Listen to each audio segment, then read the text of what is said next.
खेरंग ग्राम panchayat BJP पक्षर बन्या विपन्न को सुखिला खाद्य बंटन। चांदवाली ब्लॉक खेरंग पंचायत अंतर्गत तलबंध राउतसाही नुआगां पलासपुर सासु भुआशुणी ग्रामर शताधिक लोक बन्या पानी घेर में रही जोगाजोग संपूर्ण भाव विच्छिन्न होइतिबारु सेमाने घरु बाहरी पारु नथिबा बेले खाद्य सामग्री अभाव में विभिन्न समस्यार सम्मुखीन होइछन्ति।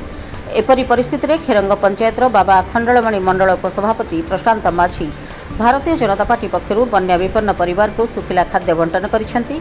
एही कार्यक्रम में चांदबाली बीडीओ संजीव महापात्र महोदय उपस्थित रही विपन्न मानक समस्या पचारि बुझिथिले। प्रशासन पक्षर रंधा खाद्यर व्यवस्था करथिले।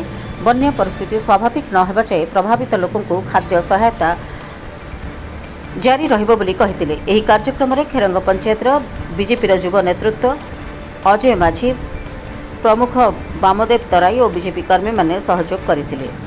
पहुंचीचु बर्तमान आम पहुंचीचु खेरंग ग्राम पंचायत राउतसाही ग्राम आउ तलबंध बर्तमान जावाई रास्ता आम खोजुचु कि बर्तमान प्राय आसन्न बर्तमान बन्या पानी पूरा घेरी जाइए गाँव को एवं लोक मैंने आतंकित अवस्था अच्छी क्षयक्षति देखापी आम बाबा अखंडलमणि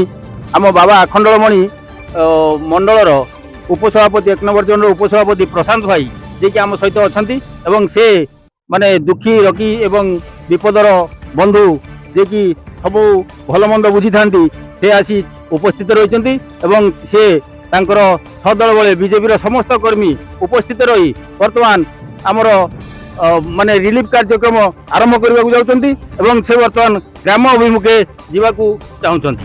भद्रकरू निरंजन साहू रिपोर्ट रिपब्लिक ओडिशा साधारण लोकंक स्वर।